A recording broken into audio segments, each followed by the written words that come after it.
Et Laure Constantinesco nous a rejoint. Bonjour Laure. Bonjour Patrice. Ce matin, on parle cette semaine même d'art avec Google, le géant américain qui a agrandi son musée virtuel. On en avait parlé ici même il y a un an. Google lançait alors son Art Project, un partenariat avec 17 musées, plus d'1 millier d'œuvres d'art, de peintures, de sculptures étaient disponibles en ligne.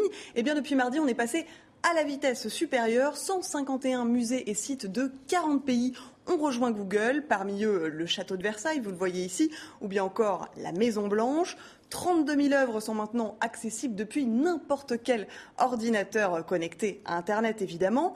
On peut voir ces œuvres directement, ou bien on peut également se promener dans les couloirs des bâtiments.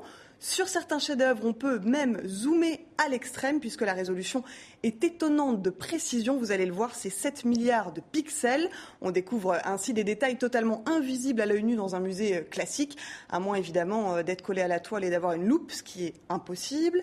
Et puis dernière nouveauté, eh bien la navigation du site, elle est désormais traduite en une quinzaine de langues, dont le français. Mais malheureusement, les infos sur les musées, les bâtiments et sur les œuvres, elles sont encore disponibles uniquement en anglais. Donc un dernier petit effort Google et ce sera parfait. Un autre genre artistique maintenant, un web documentaire sur le street art et en français, puisque vous en parliez, on dit le graphe. Voilà, le graffiti, le graphe, et c'est même plutôt grâce au graphe qu'on va explorer le monde. En fait, le web documentaire Défense d'afficher vous propose en fait de découvrir 8 villes à travers les œuvres et les regards de 8 artistes, 8 graffeurs. Alors, on va voir tout de suite un petit peu ce que ça donne à Athènes avec le graffeur Blips. Regardez.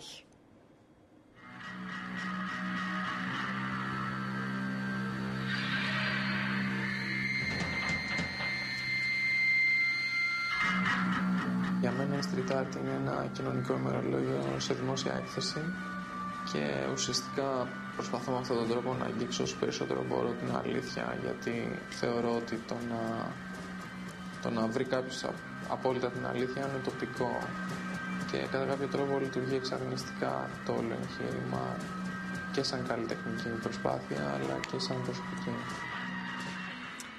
On va partir aussi à Bogota, en Colombie, avec une graffeuse, cette fois-ci Bastardilla. On peut aussi rencontrer des artistes de New York, de Paris, de Singapour ou encore de Nairobi. En tout, 8 documentaires de 7 minutes sont à découvrir, plus des bonus. Il existe également une application iPhone pour ce web documentaire, donc Défense d'afficher, produit par nos partenaires France Télévisions. Merci Laure et à la semaine prochaine. À la semaine prochaine.